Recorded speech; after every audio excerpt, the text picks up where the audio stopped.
Dr. Tharoor straddles several worlds of experience. A good friend, is a third-term member of parliament from Trivandrum, our own home constituency. He has served as the Minister of State for Human Resource Development and then as the External Minister.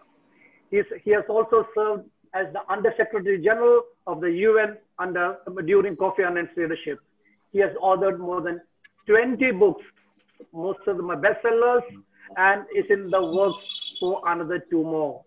He is a PhD from the Fletcher School of Law and Diplomacy at the Tufts University in USA in the year 1978.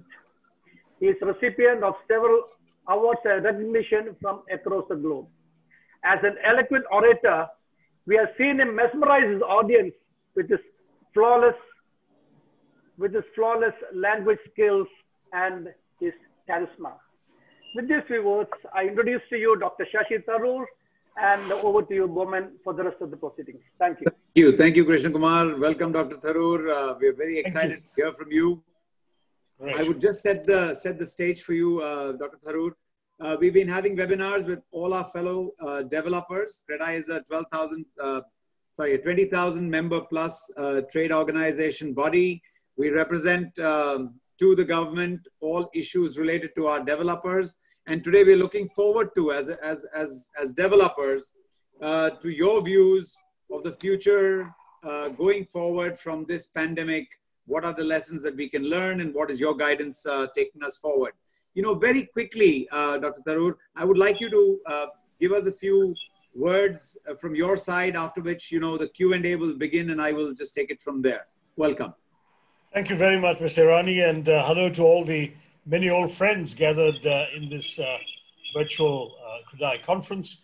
I'm delighted to see you all, and the topic you've given me of talking about the post-COVID world is indeed particularly relevant at a time in which everyone is so obsessed with the niceties of the current situation, whether we should be locking down, lifting the lockdown, all of these things, that we have overlooked the larger implications of the major disruption that the coronavirus has essentially brought into all our lives.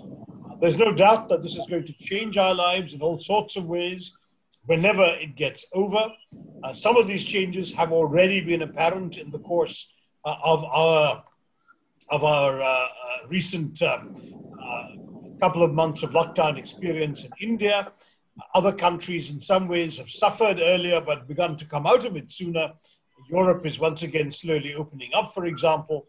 But there's no question that for the world as a whole, the COVID-19 pandemic has been a mega shock. We've seen deaths in the tens of thousands. We've seen the vaporization of colossal financial value. There's been incidents of violence. We are still following how the world in many ways has been shaken to such an extent that we've seen what happened, for example, in the US, even though it had nothing to do with the virus as such. One incident of a kind that has happened before has resulted in a major breakdown of law and order. So let's accept we are living through an era of rather dramatic disruption, and that's going to affect all of us. Now, if you were to look at the post-COVID world shall we say, the more obvious terms, that is the question of the way in which we have been used to running the global economy, there is going to be an obvious reaction. The signs are already evident. The pandemic has confirmed for many people and many countries that in times of crisis, people rely on the nation state to shield them. We've been taught that global supply chains are vulnerable to disruption and are therefore unsustainable. Deglobalization is being talked about more and more. There's concern that dependence on foreign countries for essential goods could be fatal. For example, the discovery in the Western world of how much they rely on China for vital pharmaceuticals and even the ingredients that go into making them has really been a wake-up call. And in the US, for example, there were new calls to manufacture essential medicines in the US or closer to home. In turn, the demand for more protectionism and self-reliance is rising everywhere. In India, we've seen Mr. Modi's call for Atmanirbharta, for self-reliance. And the argument is that bringing manufacturing back home, or at least closer to home, is not regressive but prudent. And of course, there's also been the discovery that you can't always expect useful help from your neighbors and allies. Mr. Trump's rather dramatic every man for himself kind of behavior has in many ways been a reminder that when push comes to shove, countries will essentially do what they think is best in their own immediate interest. And so, given all of this, I think it's very clear that we will have to look at a very different kind of world from what we've been taking for granted. And there are going to be some significant domestic implications for us in India, emerging partly from mirroring global trends and some of our own. I mean, there's no question that many countries have been convinced that foreigners are to be feared, that strict border and immigration controls are essential, that free trade should be restricted, that national interests should trump international cooperation. And I think to many, including those around Mr. Modi, the answer lies now in strong government, in putting the nation's needs over individual citizens' freedoms, in dispensing with democratic niceties, from federalism to parliamentary oversight. We've seen in our country both of those being ridden roughshod over by the government. And the support for strong men, and I'm not just talking about India, many strong leaders have used the present crisis to shore up the authority and power invested in them. And this may therefore become more of a global pattern and reduce the likelihood of international pressure on individual governments, including India's, to honor democratic ways. We've already seen that this pandemic period seems to have ushered in an increased fear of the other, as unfounded rumors, accusations against people blamed on the basis of their national, religious, ethnic, or regional identity have had a field day in many countries. Many of you have received WhatsApp forwards of Chinese-looking people being thrown out of Western supermarkets. In India, we've read reports of citizens from our northeastern states suffering racial discrimination because of their supposedly Chinese features. Social media nativist populism have risen and amplified prejudices. In our own country, we know that the fact that a Puritan Muslim sect, the Tablighi Jamaat, had held a major gathering just before the lockdown, whose attendees spread the infection to many states when they returned home, was used by many to justify open bigotry and discrimination against Muslims. So the atmosphere created by the virus everywhere in the world has empowered those who seek to spread another contagion, that of communal, racial, religious hatred and bigotry. And on top of that, let's face it, we are seeing in India, but again, not only in India, that government's responses to the pandemic have resulted in increasing development of the surveillance state.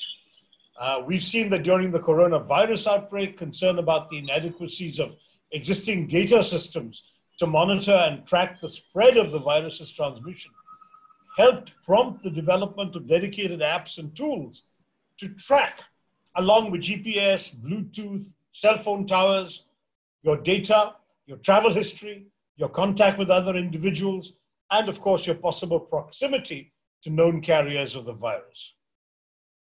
And the government has made in India the Arogya Setu app, which is reliant on all these tools, compulsory for every government employee and is trying to extend its reach to every citizen. So many countries will not give up these useful instruments of surveillance and control and data gathering under the guise of preventing similar situations in the future. And ethno-nationalism, which we are seeing a fair share of in India, is bound to rise in other places as well. So this would be a broad brush picture, but I do want to say that since you've asked about the world order, I'll spend a little more on what we're seeing internationally, and then I'll take your questions. Do let me know if I'm taking too long, because I know we began a bit late. There's no question that authoritarianism is on the rise. We are seeing governments around the world trying to extend absolute control over their countries. Hungary's prime minister decided to rule by decree and abolished or suspended parliament. Israel suspended all its courts. We know about India, there's been no meeting of parliament, no meeting of any parliamentary committee. Even though many of us, I chair a parliamentary committee, have been trying to convene a meeting. It's just not been possible. MPs' local funds have been suspended by the government. So you're seeing a lot of this and a lot more centralization as governments are saying, we need to be in charge, we need control to change things. The minimalist states that people talked about at one time is definitely, you know, maximum governance, minimum government. Minimum government is over. Now we are in for heavy government. That's I think, one global development. One other global development, which I think really has mirrored itself very significantly in global economic terms, is the fact that something like 170 countries will experience negative per capita income growth in the course of this fiscal year. That's an IMF figure, not mine, International Monetary Fund. The world has never seen anything like it since the Great Depression of the 1930s. Unemployment is soaring everywhere, not just in India. The estimate is that something like 8% of humanity, about 600 million people, may be pushed into poverty for the first time since 1990, when so many came out of the poverty line.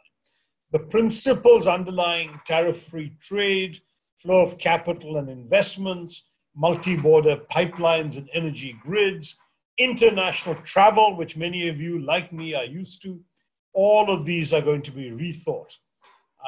The idea of free and open borders, I think, is simply no longer to be taken for granted. And I think you're going to see without much doubt that, a lot of things that perhaps we thought of as inevitable trends, greater liberalization, more divestment, more reduction of taxes and so on, all of these things might turn out to be history, because governments are going to want to actually take on more and more things that they feel they need to control the way in which things are working in their countries. I spoke about deglobalization, some of the facts and figures already in. The estimates from international bodies are that world goods trade may shrink by 10 to 30% this year. And if you just look at May, for example, from Korea, there was a 46% drop in exports from Korea in May, year on year. There's never been a year like that. But you see, they began keeping records for global trade only in the late 60s. No one's ever seen a year in which there was a 46% decline in international trade from one country to another. So I think we have to accept that we're seeing something quite fundamentally different. And we'll have to really think in terms of how we in India can cope better with all of this. If you look, for example, at the way in which countries like the US and India were both heading much more towards services economy and giving up on manufacturing, this will simply have to change. We'll have to come back into the manufacturing business in ways that we've not done before. You're certainly going to find, it seems to me, that a lot of geopolitics will be up for grabs. Multilateralism, I spent nearly 3 decades in the UN, but world order issues are going to be changing unrecognizably. We're already seeing the severe attacks on the WHO. The US has announced it's pulling out of WHO, and it was by far the biggest donor. It gave $400 million last year, whereas I think the next donor was about 50 million. So there's no comparison. If the US pulls out, the WHO is really going to be hurt. But it could be the beginning of a larger trend of countries. If Mr. Trump is re-elected, who knows where else he might want to pull out? Whether he may feel that, that America first means you don't need to work with other countries on anything anymore. And that sovereignty trumps multilateralism. This goes along with all the xenophobia we're seeing. Conversely, it could be that the decline of the US will be matched by an aggressive rise of China. China, I mean, there are two views on China. One talks about the decoupling from China that many countries are talking about. Japan, for example, announced a $2 billion fund for Japanese companies that were willing to pull out of China. And another 250 million for those who are willing to pull out but couldn't come back to Japan. If they want to relocate in third countries, there's 250 million to support that. So there's a very clear signal. Australia similarly is taking a tough line on China. So is the US. We all know what Mr. Trump is saying. But China has an effective response. They have checkbook diplomacy to offer.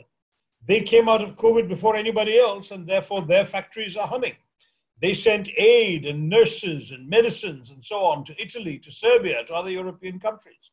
They are positioning themselves as the guarantor of global public goods. They are saying essentially that while the rest of the world is grappling with the pandemic, they are growing and they can therefore lead the world. The Belt and Road Initiative, for example, is still very much on the table. And this at a time when other places, Europe, for example, is collapsing. The Schengen visa was suspended immediately when COVID broke out. Free border movement has become a victim to the pandemic.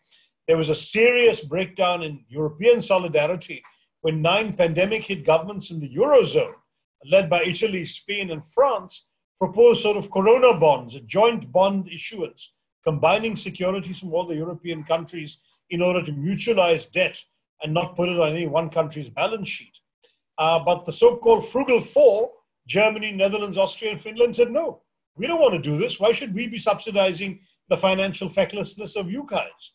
And the result now is that European solidarity has literally hit an iceberg, and the ship may well be sinking. So even the continent that was seen as a poster child for multilateralism and regional integration is no longer able to do that. So in conclusion, let me say there's been a real Samudra Manthan, an absolute death of business as usual, I think you can expect. In the real estate business, one word I could add is that I suspect there are going to be some interesting changes. Certainly in the developed world, you can be sure that urban planning is going to be transformed dramatically because people have suddenly realized that they don't actually need to go to office buildings. They can work from home. They've got good enough broadband. In India, we don't have good enough broadband. I'm really scared that we will lose our connectivity at any time. That's happened to me. But the fact is that if the government now wakes up, starts allocating more spectrum, improves the range and depth of broadband available. Right now, we are ranked 93rd out of 120 countries in the quality of our broadband. There's no reason why that should be so. The government has only released a small percentage of the potentially available spectrum, having reserved 93 or 95% of all spectrum for government and military use, which is unnecessary. No country does that. So if the government opens up and then 5G comes in, we may also be able to rethink urban planning. We may be able to fulfill President Abdul Kalam's dream of creating urban facilities in rural areas. As long as there's 24/7 electricity and effective broadband, you don't have to sit in Gurgaon to service a client in America on business process outsourcing. You can do it in a home in the villages. And suddenly you might find a transformation moving away from congested urbanization, which was the irresistible trend in India for the last 50, 60 years. It may change into one in which we de-urbanize slightly. Certainly, that is expected to happen in many Western countries. But in India, as we know, right now, no one expects it. However, it could be something we could look forward to if we are going to be doing much more white-collar work in the virtual reality world that we are all occupying now. Another interesting thing that's going to be happening, I think, is much more investment in public health. You guys may well be building a lot of hospitals rather than residences, certainly in cities. There's going to be a lot more emphasis on that. And if we decide to find the right reforms that will give us an opportunity to seriously revive Indian manufacturing, then you could be building a lot of factories too. That's broadly where I think I'll leave it for now. I'm sure you have questions and comments on what I've said. And there are a lot of areas I haven't even addressed, which I'll be very happy to get into. So thank you very much. I think I've used up my 15, 20 minutes. The floor is yours. So thank you, Dr. Tharoor. That was a very well-rounded view of the world that we got from you in the last 15 minutes. I just want to kind of stretch this a little further and ask you a question that would allow us to know what would happen if you were put as the Prime Minister. What are the top 5 measures that going forward you would take? And if you don't want to answer that, you could tell us, in the totalitarian regime that we are experiencing, changing totalitarian regime we are experiencing, what are the top 5 measures that would get taken, and what we can look forward to going forward, going ahead? Well, I mean, let me just say that obviously, I mean, it's always easy to speak with hindsight, and so the clearest vision is when people look backwards. But certainly, there are a number of things that people like me would have done differently. I have never been a fan of Mr. Modi's preference for shock and awe. Even when demonetization was announced at a few hours' notice, I publicly objected at the time, even though my coffers are not overflowing with black money.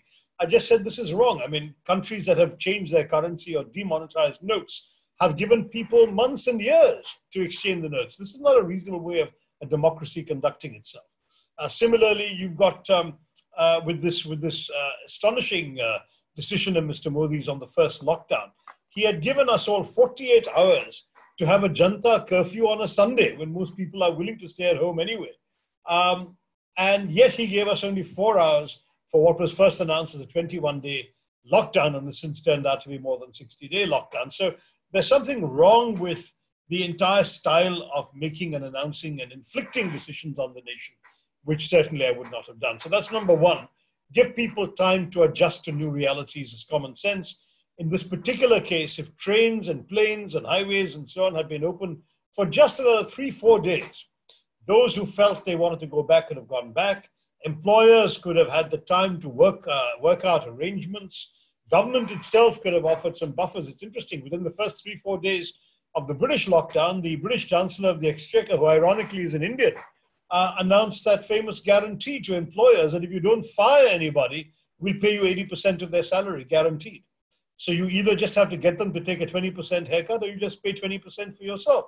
That suddenly meant that every employer had the security of not having to let people go, and therefore the lowest rise in unemployment has been in the UK. I don't know whether we have the resources to guarantee that to every employer, but certainly to smaller employers, smaller companies, and those sectors which engage people or otherwise would essentially fall below the poverty line, we should have done that. Number two, of course, is the crisis of the migrant workers. The moment they started trekking home, the government should have said, hey, hold it for a minute. We have to immediately either look after them where they are or get them back. If it wasn't possible to put arrangements in place with the lack of notice that the Prime Minister had given the nation, then send them back, revive the trains. I mean, this was really borderline criminal neglect.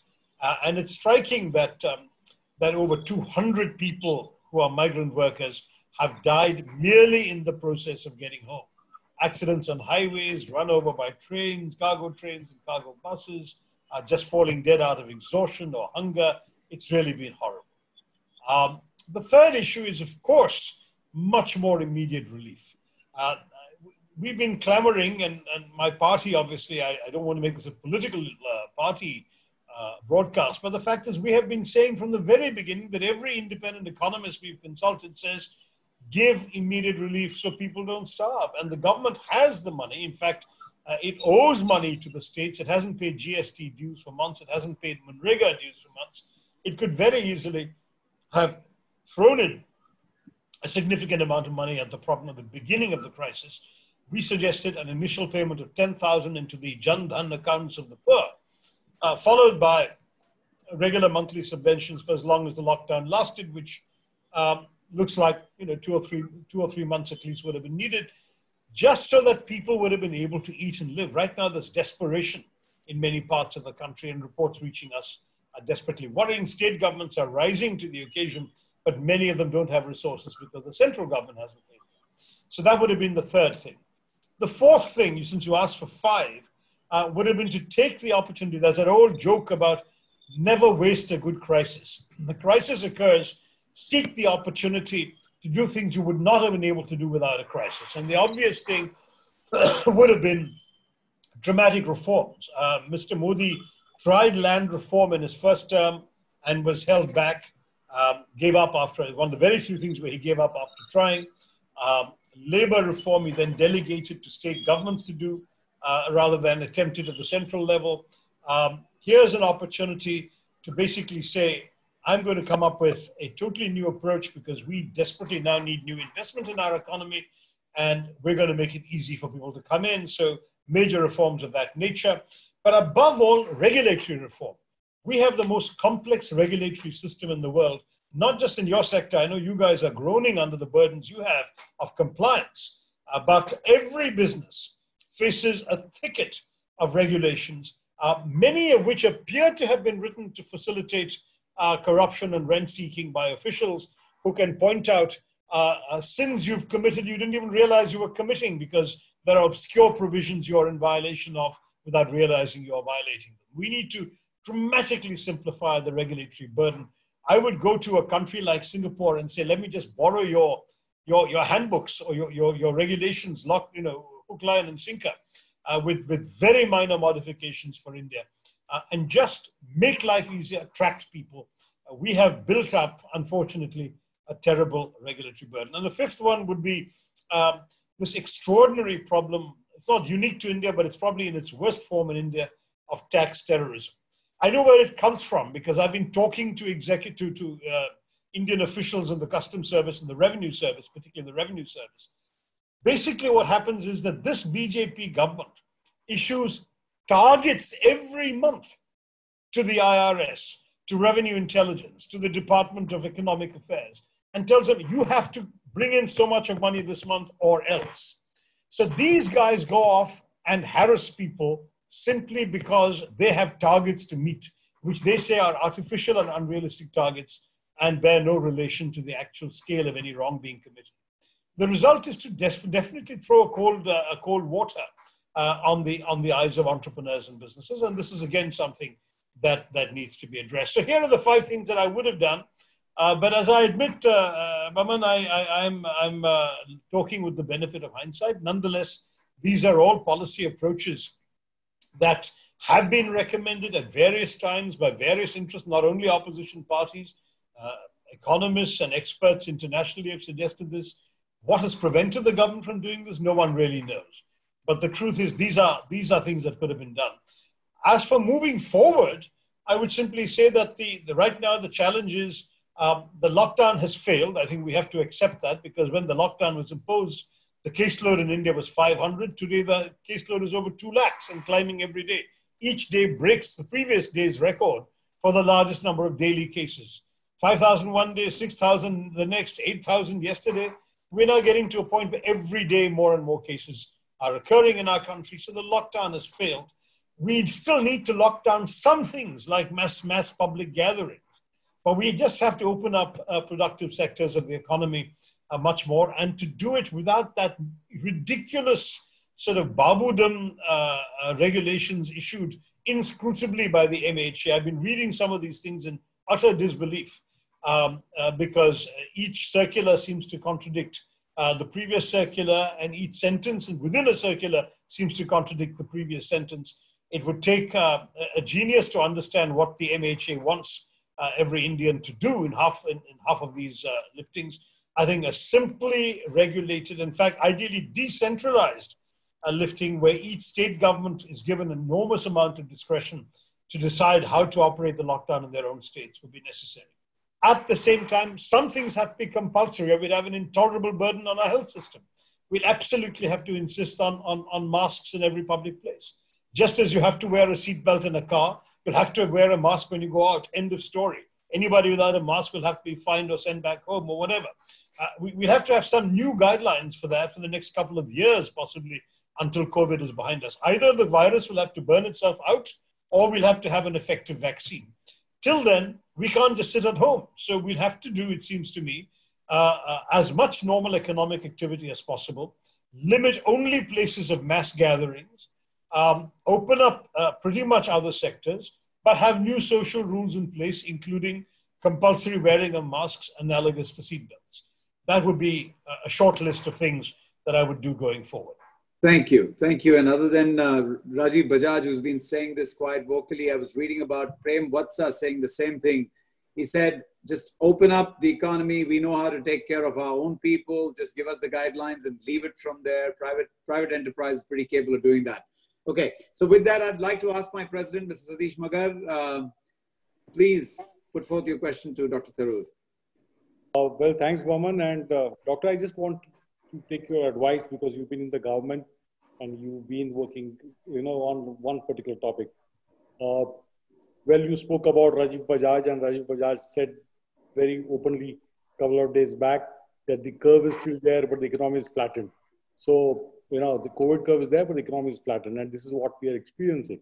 And everyone expects us, the real estate developers, to rebuild India, and all the banks who are flushed with money has stacked the money into the Reserve Bank of India at a very low rate and not lending it out. So because they want to play safe and somebody else has to die, how can we actually bring them into the mainstream for rebuilding this whole country, which needs to be done at a very fast pace? Yeah, I mean, it's very, very difficult to have any glib formula. There is no doubt that this is true, that the wrong curve has been flattened, that we really need to see the economy reviving. Obviously, your own sector, real estate and construction, will simply have to be opened up because that is something that employs poor people as well as gives other kinds of thrusts to economic growth. We will have to see manufacturing coming back on stream with obvious precautions. I think all developers will simply have to equip their construction workers with masks, for example. You will have to have certain basic facilities on construction sites. There are things you'll have to do that the government could mandate in a minimalist sort of way. But beyond that, I think we just have to open up pretty much every sector. We may not be able to open up religious places, cinema halls, sports stadiums, and so on, where thousands of people gather and could infect each other.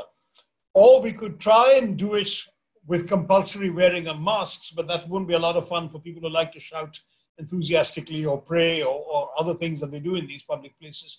And we may have to then close down again. But short of that, I think we should just open up everything. In fact, it should be not a list of what is permitted, but a very short list of what is not permitted so that we can try and go back to normal. Okay, thank you. Thank you very much. Why, could I request Mr. Krishna Kumar, Chairman CREDAI Kerala, to please ask his question? Yeah, hopefully we'll see the back of the pandemic soon, and post the pandemic and in anticipation of a possible realignment in global geopolitics. Do you see India emerging stronger with its demographic advantage, and thus see a possible reverse migration of highly trained professionals back to India to enable an Indian growth story? We have more than 3 million of Indians abroad. Yeah, well, I certainly see a lot of return. We're already seeing it from the Gulf countries, and we are likely, I think, to see some of it happening from the Western world as well, partly because everyone's economy is contracting. People whose contracts were expecting to be renewed will not be renewed now in the new economic climate everywhere. So people will be coming back. But of course, many of the Indians in these countries were in the process of settling permanently in those countries. And those people may or may not come back, but certainly the likelihood of more being able to go and get permanent residence or visas to work elsewhere is going to be much less, in the short term at least. Linked to that is the question of what are the positives for India. One positive undoubtedly is that we have not been as badly hit by the virus as many feared. Some of you may have come across dire predictions that perhaps 500 million Indians would get the infection and 50 million would need hospitalization. Those have turned out to be unnecessarily alarmist. We're now looking at a country with about 6,000 deaths, I think, and about 2 lakh cases so far. Even allowing for some undercounting, because not everyone has been tested, I think we have so far dodged the worst bullets in this particular crisis. That has to be a good sign. If we can emerge from this with a renewed emphasis on public health and without our public health system having collapsed under the strain, that's already a positive. Second, some of the issues with China, the decoupling of the economic links coupled with the current tensions on the border, might provide the government a serious incentive to not surrender all our manufacturing to China as was happening. Everything from the rubber chappals we buy in markets to little Ganeshas we keep at home were being manufactured in China, and that may have to now change, whether it's through tariff policy or whether it's merely through tax incentives for businesses in India. There will have to be opportunities now for Indian manufacturing to revive, and if we do that, then obviously that will flush more money into the economy. On the other positive side is the argument that a government that's very much in control, and there is no question that this government, whether we like it or not, and I don't like it, is very much in control. It has a big majority in parliament. It's looking invulnerable for the next 4 years. Therefore, they have the capacity and the possibility to make some tough and decisive decisions. The question is, do they have the vision to do so? The jury is still out on that. And do they have the talent to implement it? And there are some real doubts on that, because certainly there has been very little about the current government's cabinet that has inspired confidence.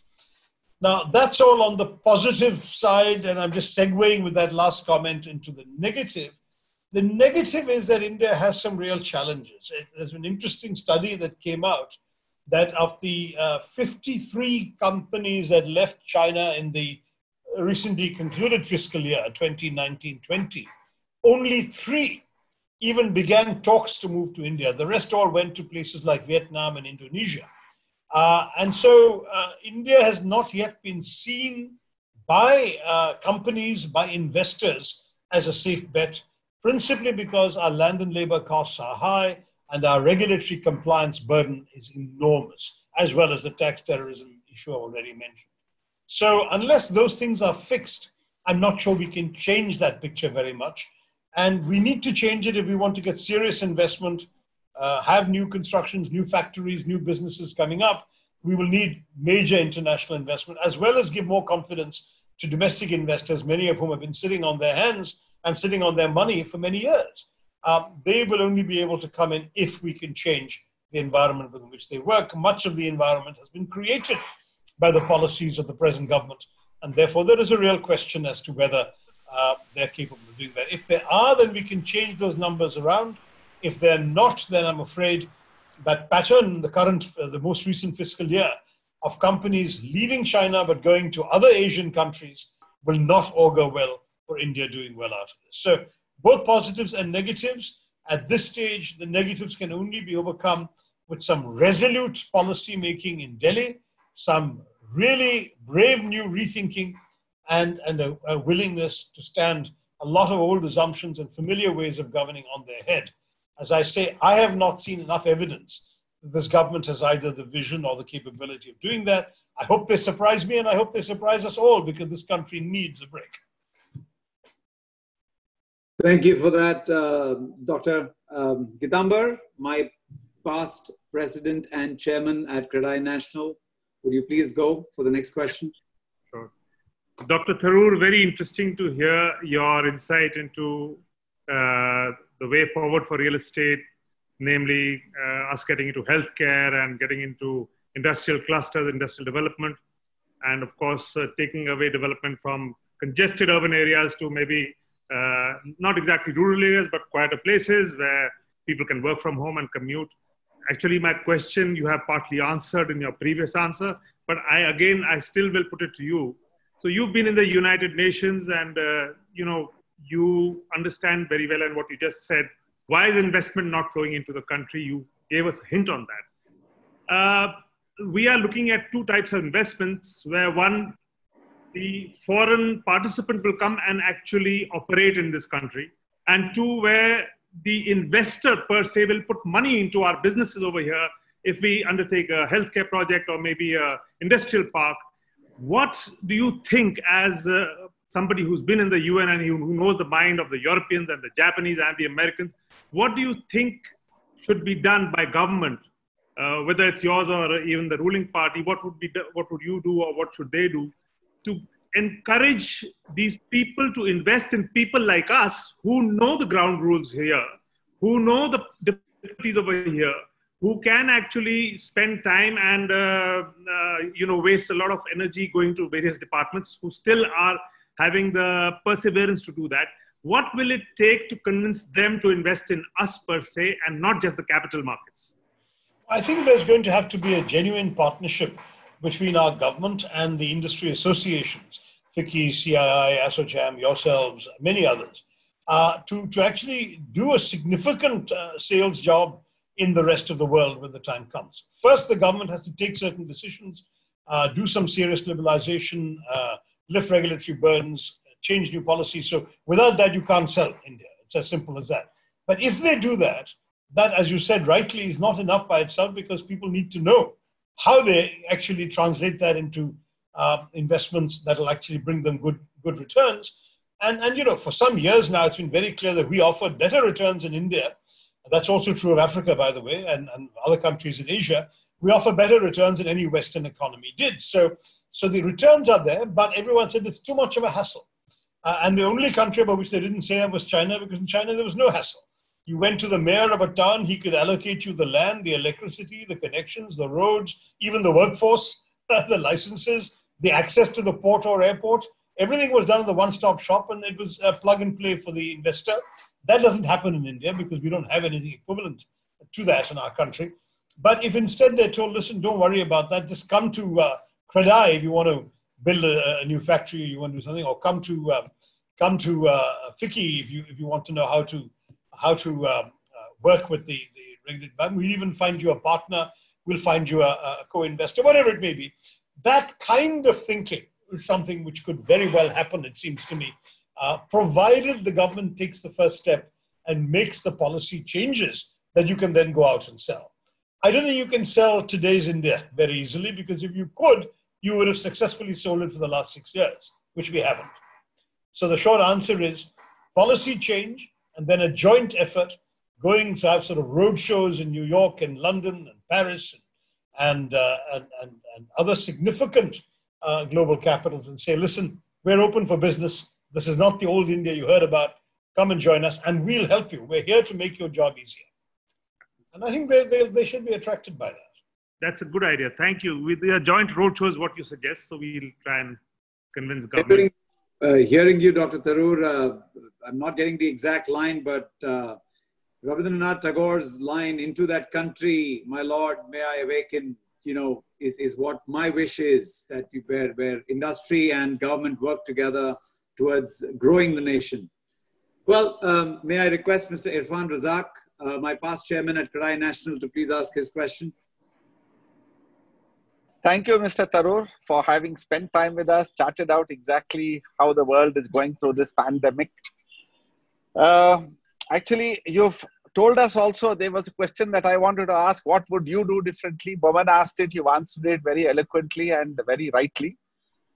But then the next thing that I would like to ask is, what do you think are the lessons learned? How do you think we should react for further?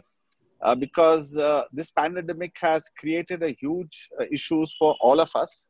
And from this, what would be our takeaway, and what would you advise us to do as a takeaway for future? The lessons learned both in cultural, business, religious, and all of it, and how can we start coping up differently?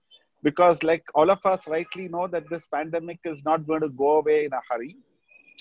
And the next thing is, we as developers, I'm of a firm opinion that we are the people who are the nation's wealth creators, who actually provide employment, who actually create the wealth for this nation. But we are always given that short shrift. We are always treated shabbily. I don't know about the reason. I just cannot understand the thing. But then every government, whichever government that comes in, and I'm not blaming A or B or C government, we are always looked at with a suspicion. I mean, what could be that hangover? And the third thing, sir, is you're a good, avaricious reader, and you read P.G. Woodhouse. And his quote, I'll say, every day you seem to know less and less about more and more. Can you comment on this? Well, on that last one, that's absolutely true, of course, because there's so much information coming our way about such a wide variety of subjects that we can only scratch the surface on most of them, which may be what I've been doing as well in talking to all of you today. But let me just say that a couple of things. First of all, in terms of a revival, I think the government should ideally set some sort of task force up, which is not going to be just full of bureaucrats, which unfortunately is Mr. Modi's preference. Not even one just full of economists, but rather something representing diverse sectors of our economy. Big industry, manufacturing, small businesses, micro enterprises, kirana shops, you fellows from CREDAI, the travel industry, which is completely gutted at the moment, the hospitality industry, which is suffering and crippled, food service industry, which is slowly picking up now, but they all deserve to have a seat at the table. What do we do about entertainment and leisure industries?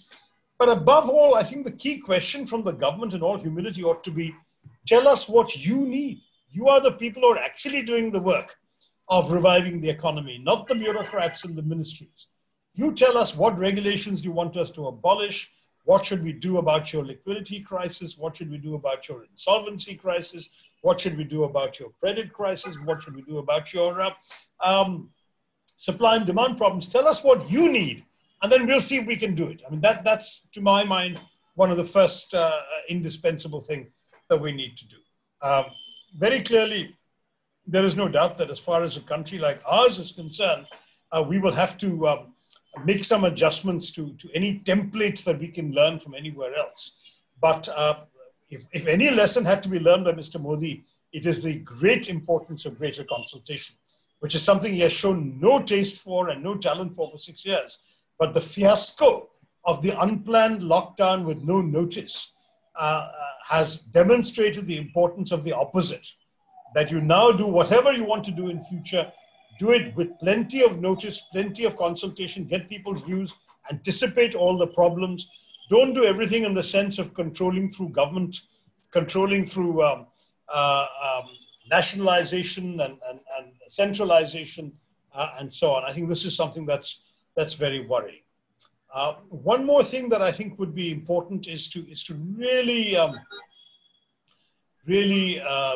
make some effort to encourage some of the core sectors of every economy, much of which had suffered, I mean, in the kind of distortions of the last generation, where we had seen dramatic growth in services, particularly IT-enabled services, but very little real growth in the conventional businesses, your industry being an exception, but otherwise very little real growth, for example, in manufacturing and other things. I think that we would really now have to see how much we can get back into these core industries and what kind of support structure they need to be able to get back into business. At the same time, we will really have to encourage major investment in cutting edge technologies, artificial intelligence, data science, machine learning, robotics. I mean, clearly, if at all we're going to have any useful skills to offer the world, it's going to be in these areas. Our engineering and computer and software institutions have shown that they are trying to adapt very quickly to this brave new world. But you know, even before the virus, there was a study by the Oxford Martin School that said that in 2030, 30% of the jobs in the world will be jobs that don't exist today. Now, how do you prepare any country for jobs or any people for jobs that don't exist? You don't know what those jobs are going to be. It's like if such a prediction had been made, let's say in the 1980s, before the dramatic transformation of the computer revolution, where people started having computers at home rather than these immense, you know, roomfuls of machines in fancy areas like Houston Space Center or the Pentagon Command Center, but not in anybody's home or office. And suddenly it expanded and a whole bunch of jobs were created around it that didn't exist before. That may be what futurists are predicting now. So since you can't predict what that'll be, you have to create an environment and ethos of greater flexibility, adaptability, a lot of premium on the acquisition of skills, including changing skills and new skills as they arise. And the government has to have both a liberal economic and skill development policy, a liberal educational policy to make these things happen. And that's something which I fear we don't see enough imagination and vision in the present government to bring about. Dr. Tharoor, thank you. There is so much one needs to ask you and so, get the benefit of the intelligence that you have. May I request one more question? I know you had asked for a hard stop at 6, but just one more question by Mr. Raghu Nair, our past Vice President, National CREDAI. Raghu? I'll be happy for a few questions, but at least this one. Thank you. Yeah, Raghu is a constituent, so I have to be late even for him. He's all there. He is. Dr. Shashi Tharoor, nice seeing you after a long time, because Yeah. you are one of the persons always found in Trivandrum most of the time. But this time we really missed you during the time. I know you don't want to come because you don't want to be in quarantine, and you want to be away from quarantine. Yeah. The point which I'd like to ask you is that, we see Kerala. I'm going to be Kerala centric here a little bit on self-interest, because Kerala has shown the world that how we were managing our the coronavirus and the convict man and the management of this corona has been done very well by the Kerala government, and the COVID management was very good. But do you ever think that that what we have done is going to be seen by the world? And do you ever think that the NRIs are coming back, who are coming to Kerala, will be able to substitute the migrant laborers who are leaving the state? And do you ever think that that we'll be able to bring in more industries in the health sector, because we have done very well in the health sector? So this is one area which we all are looking at, because all other questions are pan-India, but this is going to be Kerala-centric. And I know that you have seen privatization, and I think one party which is always opposing privatization, one man or other, is everybody, when they're in power, they talk about privatization, the other party keeps on saying no. But here my question is, my Trivandrum International Airport is to be privatized, but it is not happening. So these are things which are worrying us, because the whole privatization is something which I think Mrs. Nirmala Sitharaman has been talking about. And I think this is something which has to be pushed very hard. And I think the people like Dr. Shashi Tharoor should be really supporting that to the possible extent. These are my questions, nothing more to add. That's quite a long list, Raghu. Let me just say that as you're a constituent and a voter, I owe you an answer for the first comment you made, even though you didn't pose it as a question. The fact is that I don't think there is anything that I could have done for Trivandrum that I have not done, even though I've been sitting in lockdown in Delhi. I've been able to deploy my MP funds quickly and on time. I've been able to get a lot of essential supplies. I've been able to lobby the foreign minister and the civil aviation minister for my stranded constituents around the world and so on. And many other things that and I won't waste everyone's time on. But just to say that in the period of lockdown with virtual communications dictating most of our work, the only things I've not been able to do are to mingle with constituents, visit afflicted people in hospitals and so on, all of which I think would have been wise not to do anyway, even if I'd been in Trivandrum.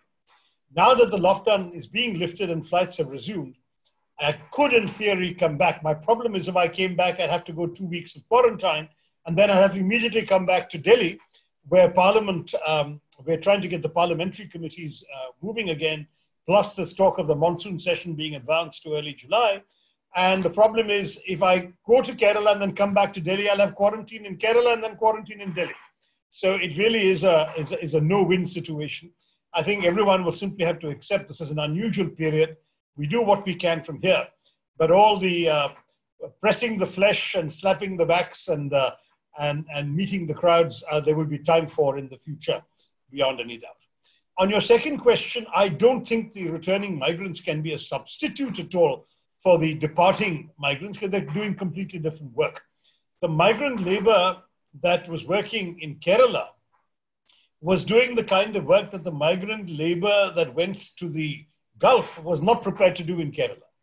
They would do that kind of work if they could be paid Gulf wages, or they would do other kind of work in the Gulf that was not available in Kerala. But you can't expect them to come back and fill in the shoes of the Odia or Bengali construction worker in your projects in Kerala. And I think I would be very surprised if a handful might, but maybe 5%. I'm not talking about the majority in any way, shape or form. I think most of those people, having seen life in the Gulf, are more suited for starting small enterprises of their own. And maybe if some method could be set up to give them some seed capital or encourage them with some very low interest loans and so on, that some mechanism involving the government and the private sector could be used to encourage those who have the courage to do that, But I think ultimately Kerala will need to attract migrant labor back. And those who've left, when they realize they have nothing going for them in their home states, may be more willing to come back to Kerala than they would be willing to come back to some other states where they felt badly treated. No one was badly treated in Kerala. That's an important point. Thirdly, on whether the healthcare sector is going to be the area for growth and so on, I said that for India, but not so much for Kerala, because Kerala is the only state where pretty much every panchayat has a community health center already, or a primary health center. Every taluk has a hospital, every district has a district hospital, and so on. So that even in the government sector, there is much less room for increase and expansion. Plus, the pressure on land in Kerala means that it becomes prohibitively expensive to have much more private sector expansion. So there will be some very modest expansion in Kerala, but there'll be much more expansion in the creation of healthcare facilities elsewhere in India, where these facilities do not exist at the level that you're used to in Kerala. On your fourth question about privatization, the government's excuse used to be, I remember the late Arun Jaitley and I discussing this. And when I said to Arun, you keep telling us in Parliament these absurd figures for how much money you're going to make through disinvestment. And in practice, you don't sell a damn thing. And even the last 2 years, all you have done is transferred some shares from one public sector company to another. And he said, Shashi, you have to understand who has got the money to buy. How can I privatize when no one is willing to invest? So that may have been a fair response, but that response may still be valid. So that is going to be one constraint on the government. The second thing is that this government is not particularly privatization inclined from what I've seen. Mr. Modi has always tended, even in Gujarat as chief minister, to believe that he can run public sector enterprises better than the previous government could. That's all. He's not really said he wants to sell them. He said it, but he didn't mean most of the things he said in 2014. And that's one more thing that I don't believe he really meant when he said the government has no business to be in business. He hasn't really got the government out of business. So I'm not sure there's going to be much of that. Now, on the specific, your final point about Trivandrum Airport, there the problem is neither the lack of a buyer, because Mr. Adani has bid and is willing to pay and is willing to buy, nor is it a resistance from the central government, because the central government is quite willing to sell. The problem for Trivandrum Airport is the state government, which for reasons best known to the Communist Party of India, the Communist Party Marxists, has been obstructing any attempt to modernize this airport and privatize it. They have taken the line that they want a model that will put them, that is the chief minister and the government, in control. And as long as that remains their position, the central government and the intending buyer feel stymied. I know that, Raghu, you went to court. I don't think you got full satisfaction from that exercise. But in any case, court cases of that nature are held up at the moment. When everything comes back to normal, certainly this issue will have to be resolved. But at the moment, we are in a stalemate. The state government is not giving its consent. Central government cannot move forward. And the buyer says, I'm willing to buy, but I'm not going to buy if the state government wants control. Why should I spend my money for that? So that's where we stand on that. So I hope I've answered all 5 of your questions. Thank you, Boman Irani, for your chairmanship and for conducting this meeting so ably. And it's really been a pleasure to have these stimulating questions from all of you. I was going to say the same. Thank you. It's been a pleasure interacting with you. Over to Najib to thank you for participating.